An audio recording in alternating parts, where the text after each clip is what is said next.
খাসির পায়াটা আমি যখন আরেকটা ভিডিওতে বলছিলাম যে 1 ঘন্টা জাল দিব, আসলে না, এটা জাল দিছি প্রায় 2 ঘন্টা। অনেকটা সময় লাগে। তো এটা আমি তুলে নেই, তুলে নিয়ে তারপর দেখাচ্ছি কিভাবে আমি এটা রান্না করব।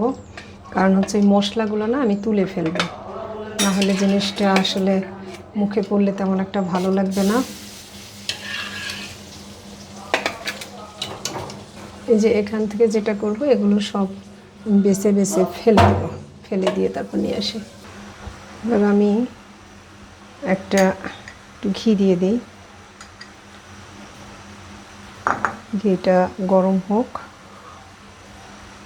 ঘি গরম হয়ে গেছে। এবার হচ্ছে যেটা, এটা হলো আদা কুচি, এটাও আমি লাল করে ভেজে নেব। আর এটা হচ্ছে রসুন কুচি, এটাও আমি লাল করে ভেজে নেব। এই দুটোই একদম লাল করে ভেজে নেব।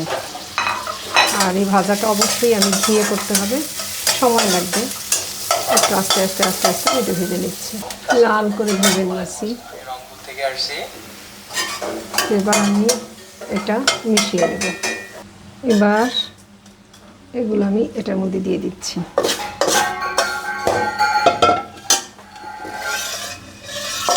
সবগুলো দিয়ে দিই।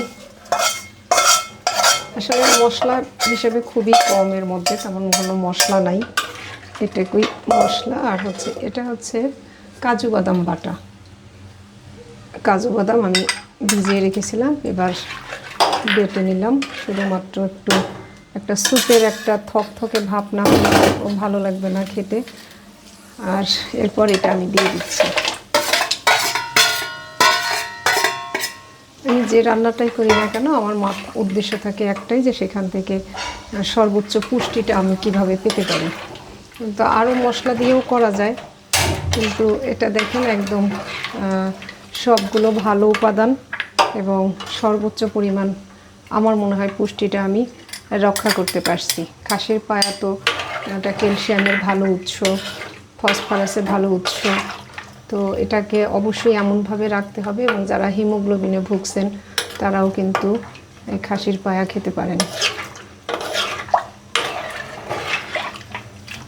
আমি মাঝে মাঝে চেষ্টা করি খাসির পায়াটা বিভিন্ন রকম করে রান্না করি, শেয়ার করি আপনাদের সাথে।